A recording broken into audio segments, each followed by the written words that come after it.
Your body is screaming for this after a race. Don't cheat yourself. Hi, my name is Colette. I am here to talk about runners' tips for recovery during your training for your races, all things that are just so important. So today we are going to talk about sleep, okay? This is something that is very underestimated. I remember the first time I was shocked by how sleep impacted training and athletics with individuals.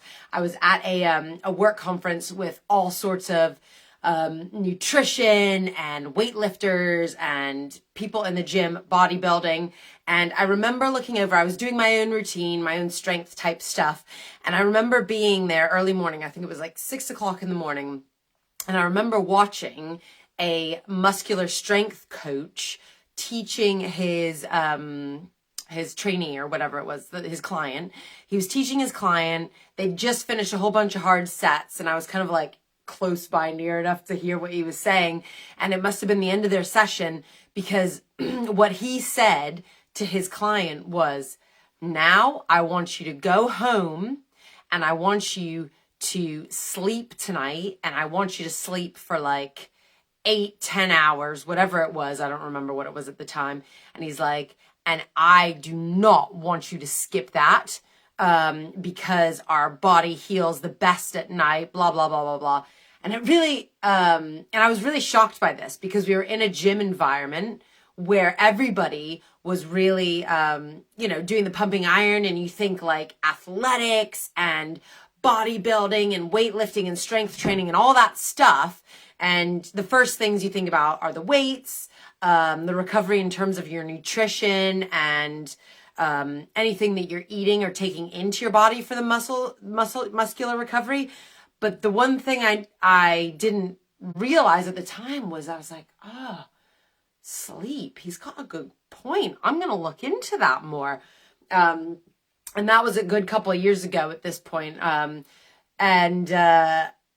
then it kind of led me to research that space a lot more. And I learned a lot from my coach, my kind of like my mentor, one of my mentors that I follow. His name actually, I've got his book. I thought I had it right here. Anyway, his name is Matt Walker. He is a sleep scientist. He's written a whole book on sleep called Why Do We Sleep?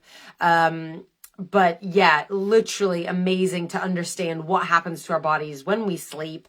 So I've read a lot of his research and done a lot of studying about sleep, and especially when it comes to athletic recovery, because I know what it feels like after you've put in a hard session or you've done some strength training for your running, and you're just in pain and you think, okay, well, I need to do some stretches or massaging or whatever. But actually, you will do a lot of your recovery when you sleep, how long you sleep, what's your sleep environment like, those kinds of things. So let me get into the exciting bits, the meat and potatoes of what you can do to help your sleep and help you recover with your sleep.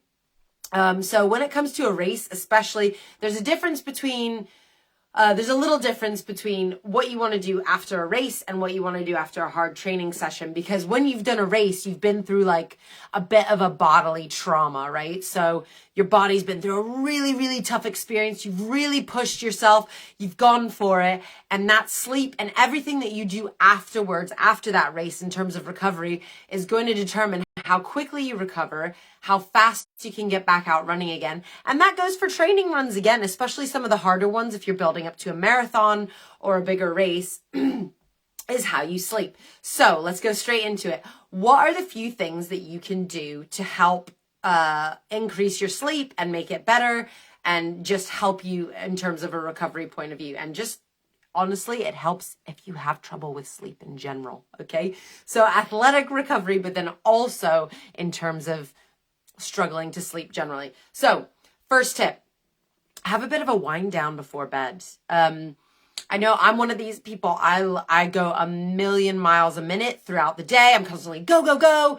Get your kids to activities here, do this with work, da, da, da, da. And it's like every minute is sucked up by something, right?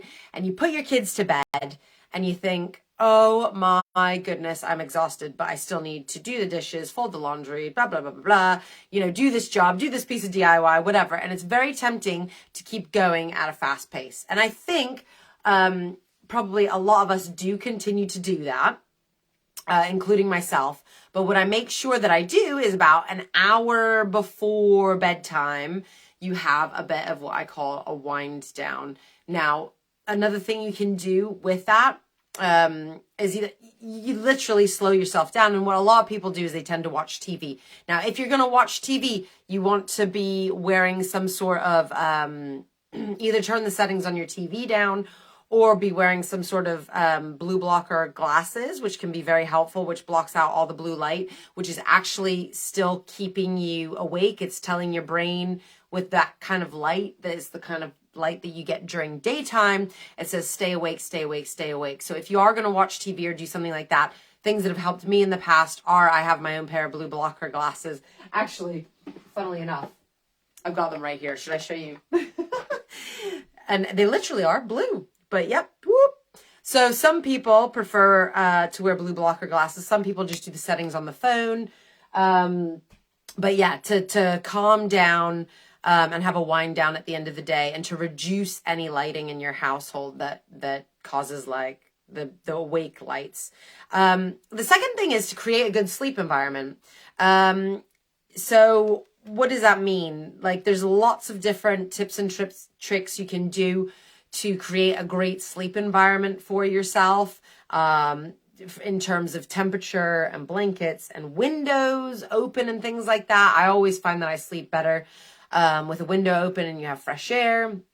There's the kind of like the blankets and stuff that you use.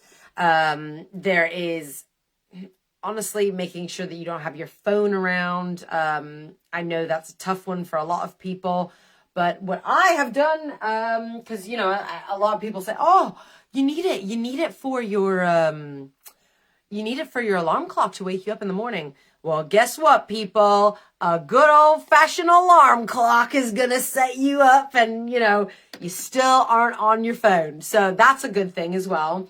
But there are so many other things that you can do, but literally the high arching point is to create a great sleep environment, okay?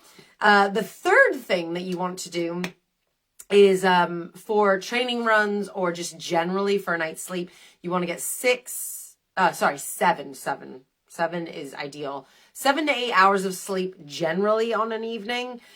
But if it's a post event or a really hard training run where your body's going to be recovering in your sleep and like doing all the muscular repairs and things like that, that's what that guy was saying at the beginning when I overheard them at the gym that day. He says, getting big muscles is, okay, some people are going for big muscles, but even for muscular strength and repair, and if you're not going for big muscles, the repairing, you're basically at the gym, you're breaking your muscles, you're tearing them apart, and the strength element comes from, guess what? When they're being rebuilt, and that's when the most effective time is when you're sleeping, because the body goes into it doesn't have to worry about movements or day-to-day things. It's like literally you are resting and the body goes into all the cells go around and they go into repair mode.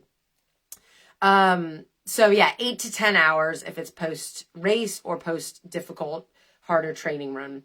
And then number 4 is to create a sleep routine and habits. And this one's a bit more tricky because like with routines and habits, it's just to make sure you have kind of the good routine around timings of going to bed, because our body works on circadian clocks and circadian rhythm.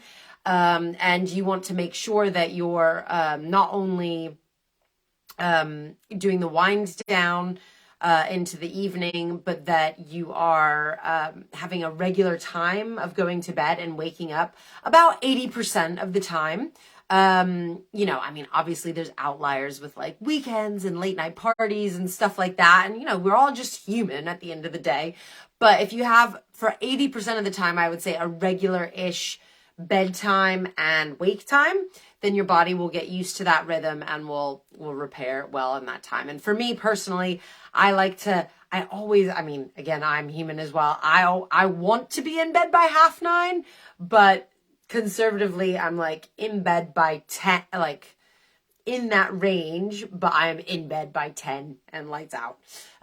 So that is like something good to aim for, depending on what your body needs, as long as you get the 7 or 8 hours, or 8 to 10, depending on what you've done in that time. So there you go. There you have it. That is how you recover from your runs.